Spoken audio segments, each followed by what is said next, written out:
Assalamu alaikum mes frères, mes sœurs. Voilà, je suis entré dans une école, subhanallah. C'était pour vous dire en fait tout simplement le danger de résider en terre de mécréance, c'est de scolariser vos enfants dans la perversité, dans le vice.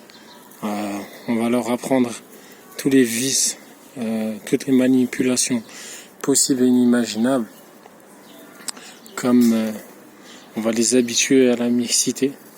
On va les habituer tout simplement à la proximité, que ce soit un garçon avec une fille ou une fille avec un garçon.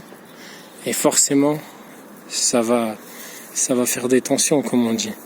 Et c'est pour ça qu'on a beaucoup de cas qui sont recensés d'enfants, subhanallah, Allah musta'an, si jeunes, si petits, si innocents. Et on les a retrouvés, pour certains, je veux pas dire la suite parce que ça me dépasse, c'est difficile de l'entendre. Alors là, je suis dans une petite récréation ici en Algérie, Allah yabarak. C'est très très sommaire et je pense que c'est peut-être ces genres de... Je veux pas dire que forcément il faut quelque chose de très sommaire ou quelque chose de très rustique. Et je dis juste qu'en fait, tout simplement, en élevant vos enfants ici dans un pays musulman, vous allez avoir au moins, comme on dit, vous allez pouvoir en fait appliquer une certaine éducation. Vous allez pouvoir leur expliquer qu'en fait tout simplement un garçon, voilà, c'est comme ça, une fille, voilà, c'est comme ça. Et tout simplement, vous allez pouvoir leur inculquer ce que vous souhaitez. Voilà, ça va jamais poser problème ici en Algérie. Devant l'école, vous faites écouter du Coran à vos enfants, que vos enfants racontent à l'école qu'ils écoutent du Coran à la maison. C'est tout à fait normal et c'est tout à fait logique ici. Alhamdulillah, vive les pays musulmans, alhamdulillah, vive les musulmans partout dans le monde. Et on souhaite juste une seule chose, nous, c'est que chaque personne qui n'est pas musulman revienne vers Allah, fasse un tawbah. Et Allah, sa miséricorde, elle embrasse toute chose. Donc, tant que vous êtes encore en vie, il n'est pas trop tard. Si Allah vous permet de faire tawbah, de vous repentir et de revenir vers Allah subhanahu wa ta'ala repentant. Soit dit en passant. Alors j'ai appris que dans les écoles, tout simplement, ils veulent ne plus séparer les toilettes. C'est-à-dire qu'en fait, il va y avoir des toilettes mixtes, c'est ça. Ça veut dire dans les toilettes, un garçon et une fille peut rentrer, ce qui est catastrophique.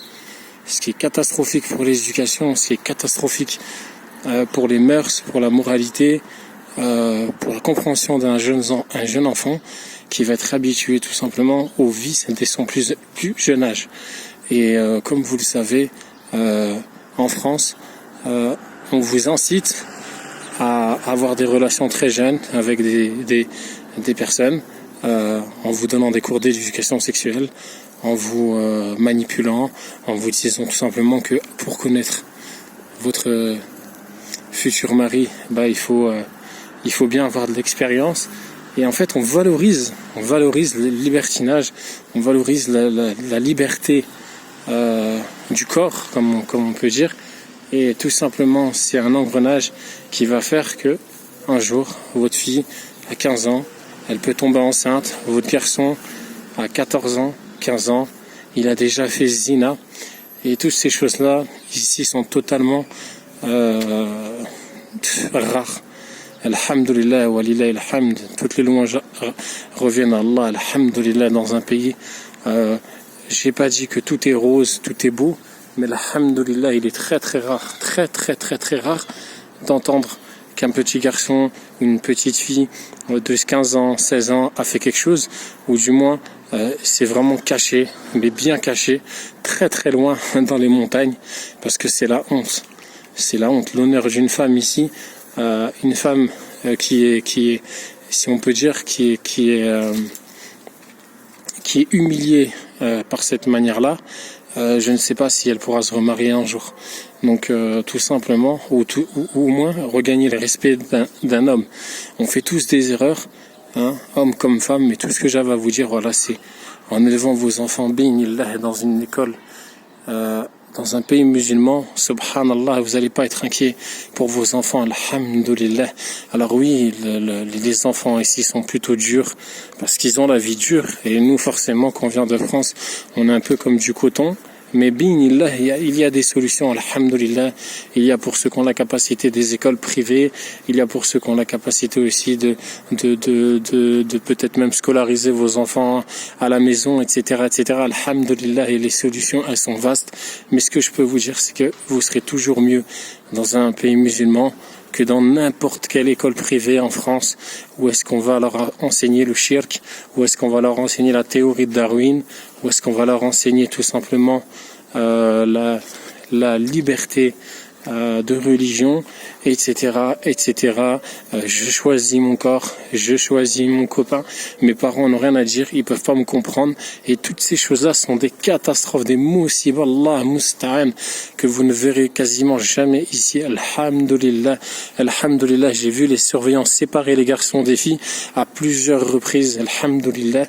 Et tout simplement, c'est ni'ma pour vous, en tant que parents, de pouvoir élever, alhamdulillah, dans des conditions acceptables et dans des conditions de tout simplement religieuses, de conviction religieuse, votre enfant, alhamdulillah, dans un endroit où est-ce qu'il va pouvoir pratiquer sa religion, évoluer, et c'est tout ce que je vous souhaite, alhamdulillah.